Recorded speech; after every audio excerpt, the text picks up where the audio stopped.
আচ্ছা শোনো, তোমারে যদি চিনতে না পারে? চিনতে পারবে না? 20-22 বছর আগে দেখান, নাও চিনতে পারে। না চিনতে পারলে চলে যাবো, অসুবিধা কি? যদি অপমান করে? অপমান করলে করবে। যীশু খ্রিস্ট কি বলছে? বলছে কেউ যদি তোমার ডান গালে চর মারে তাহলে তুমি বাম গাল বাড়ায় দিবা। আমিও তাই করব, বলবো ডাইন গালে চর মারছো, এই যে বাম গাল মারো। এই একজনকে দেখা যায়, তোমরা ধীরে সুস্থে আসো, আমি আগায় গিয়া টোকা দিয়ে দেখি অবস্থাটা কি।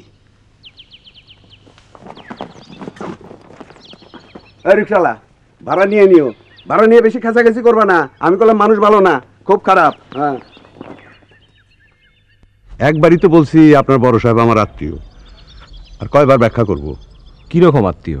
কিরকম আত্মীয় বললে তো আপনি ভাববেন আমি আপনার বড় সাহেবরা গালি দিতেছি। আপনার বড় সাহেব আমার শালা। এখন ক্লিয়ার হয়েছে? এখনো হয় নাই। আমরা যতদূর জানি বড় সাহেবের কোনো আত্মীয় স্বজন নাই। এক বোন ছিলেন, উনি মারা গেছেন অনেক আগে। বোন ছিলেন? বোন ছিলেন তো? সেই বোনকে কে বিবাহ করেছিল? এই যে এই সেই লোক। সেই বোনের একটি পুত্র সন্তান ছিল। কে সেই পুত্র সন্তান? এই যে এই সেই পুত্র সন্তান। আপনার ছেলের সমস্যা কি? আমার ছেলের সমস্যা নিয়ে আপনার চিন্তা করতে হবে না, আপনি নিজের সমস্যা নিয়ে চিন্তা করেন। ওর মেন্টাল গ্রোথ একটু কম, বুদ্ধির সামান্য ঘাটতি আছে। ওইটা কোনো সমস্যা না, বাংলাদেশের সবারই বুদ্ধির ঘাটতি আছে, আপনারও আছে।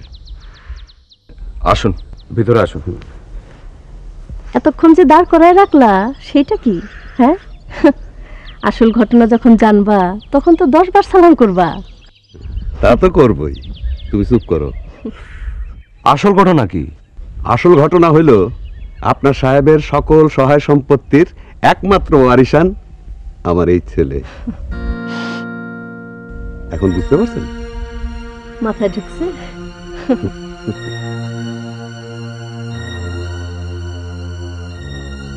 এটা কি খাইতে দিছে?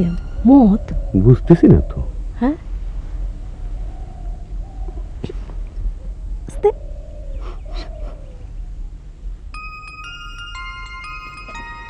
বাবা, হাতি হাতি, আম্মু, হাতি হাতি, এলিফ্যান্ট এলিফ্যান্ট,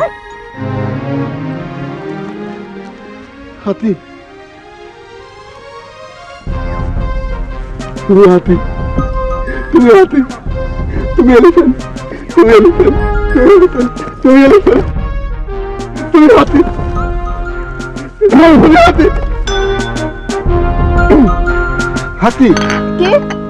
হাতি। তুমি কে? হাতি।